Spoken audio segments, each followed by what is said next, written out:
Hey there, hope you're doing well. Got a question for you. Should you do an oil analysis on your car?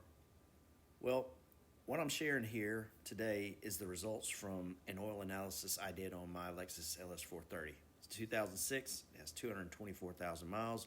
Of course, I want to keep it running as long as I can. So one of the things I wanted to do was an oil analysis because I wanted to see, is this a healthy engine? Is my oil change interval in line with what I should be doing?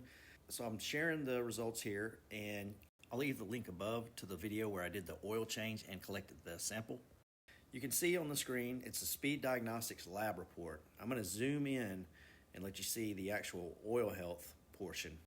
So you can see in this section, they measure a number of things in the oil: viscosity, oxidation value, fuel dilution, soot, water, glycol, potassium, silicon, and then they also have an additives section, which that just basically goes through the makeup of the oil. So every different oil brand has their own additive packages, and you can read about everything. I'll zoom in on the bottom of this report. It gives you a good glimpse of what each thing means.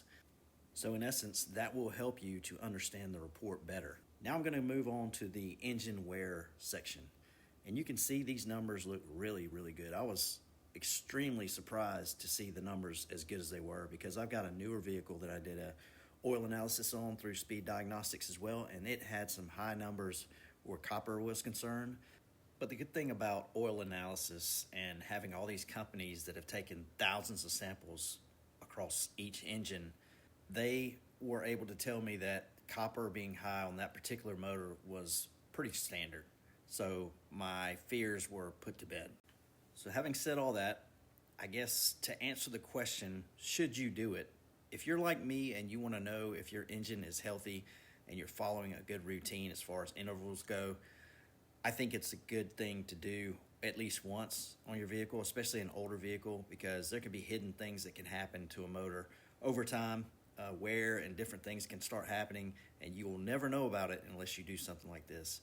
Now, cost-wise, you can probably get one of these reports from different companies for $40, $50. I went with Speed Diagnostics, and I think the low package is maybe $70, $80. But as you can see, it's very thorough.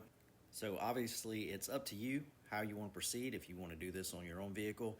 But I will leave links to everything in the description so you guys can check it out. And I'll leave a link to his YouTube channel as well, because he shares a lot of good knowledge. So that's going to be it for this video. I really appreciate the viewership. Lately, I've been getting a decent amount of new subscribers, and that's awesome. I hope to keep going with that. Keep producing content that people can get something out of. I'm not really trying to entertain people. I'm just trying to share knowledge and share processes and ways I've found to keep cars nice, keep them clean, keep them well maintained. So if you got anything out of it from that perspective, please give it a thumbs up. If you haven't subscribed, please consider subscribing and hit that notification bell. You know when I drop more content. Really appreciate you taking a look. Thank you so much, and see you on the next one.